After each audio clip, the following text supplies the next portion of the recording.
Hi, it's Chris Rue here, and I'm really looking forward to helping you become the leader that you want to be.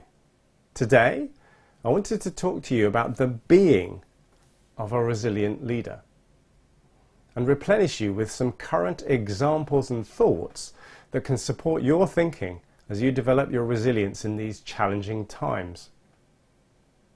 As a leader today, we face the prospect of a number of leadership challenges, many of which are unexpected. And that fact alone causes us to be more stressed and even more fearful of what the future might hold.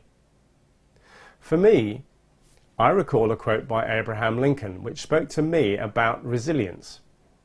He said, "My great concern is not that you have failed, but whether you are content with that failure."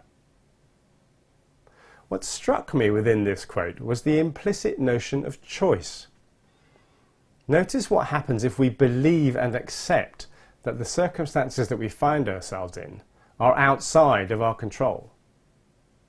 This is the birthplace of negative feelings and emotions such as resignation and cynicism and feelings of powerlessness, which cause us to not even try to do something differently. So notice what happens if you believe you have a choice, and I firmly believe you do.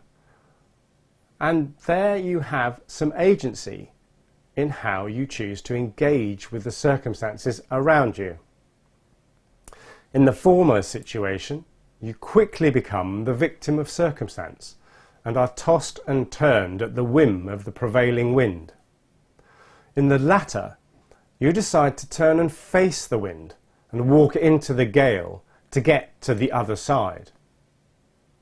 For me, this is the essence of resilience, and the Abraham Lincoln's own personal life story actually speaks to this whole issue. He had continual knockbacks in his efforts to become President of the United States, and they have long been a strong example of resilience in action. To give you a flavour of it, at the age of 7, he was out working to support the family after they were forced out of their home. At 9, his mother died. At the age of 22, he failed in business. So he changed, and at 23, he was defeated for legislature and could not get into law school. By 24, he declared bankruptcy and spent 17 years paying off debts that he owed to friends. At 25, again, he was defeated in the legislature. At 26, while engaged to be married, his sweetheart died and his heart was broken. At the age of 27, he had a nervous breakdown and spent 6 months in bed. At the age of 29, he was defeated in becoming the state speaker of the legislature. At 31, he was defeated in becoming an elector. At 34, he was again defeated for Congress. At 37, guess what? He was defeated again for Congress. And at 39. At the age of 40, he was rejected for the job of land officer in the home state. And at 45, he was defeated for the Senate. He tried again. In 47, he was defeated for the vice president's position. He got less than 100 votes. And at the age of 49, he was defeated again for the Senate. But at the age of 51, he was elected as President of the United States. Now, as I am speaking today, we have a new President-elect, Joe Biden, who is soon to be arriving in the White House. And it's interesting to note the great parallels in terms of his path to the White House. Vince Lombardi's famous quote, "It's not whether you get knocked down, it's whether you get up again," was perhaps in the mind of Joe Biden's father when he said of his son, "The measure of a man is not how often he is knocked down, but how quickly he gets up again." So why would he say that? Well, here is Joe's history. He was bullied at school.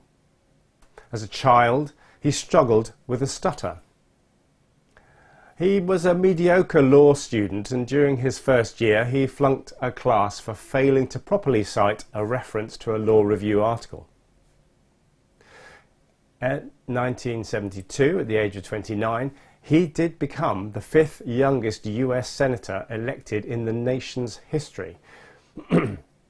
A week before Christmas in that same year, his wife and daughter were killed in a car accident. In 1988, suffering severe headaches, doctors discovered that he had 2 life-threatening brain aneurysms. Surgery ensued with complications following. Returning to the Senate after surviving a 7-month recovery period in 2007, 20 years after his first unsuccessful presidential bid, he dropped out after receiving less than 1% of the vote in the crucial Iowa caucuses. Several months later, Obama selected Biden as his running mate.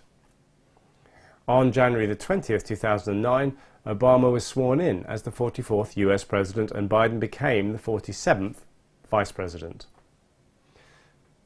Obama defeated Romney in the 2012 election, earning a second term as President and Biden another term as Vice President.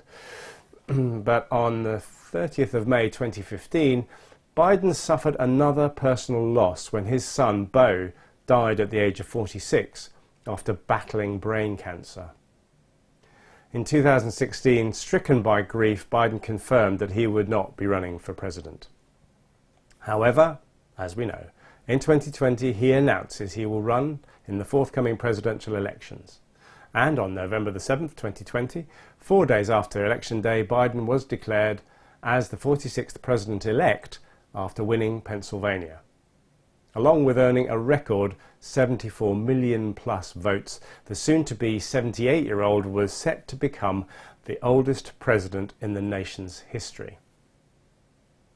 So, if you are experiencing personal challenges right now, perhaps these examples can be a source of sustenance and inspiration that we all experience challenges in life.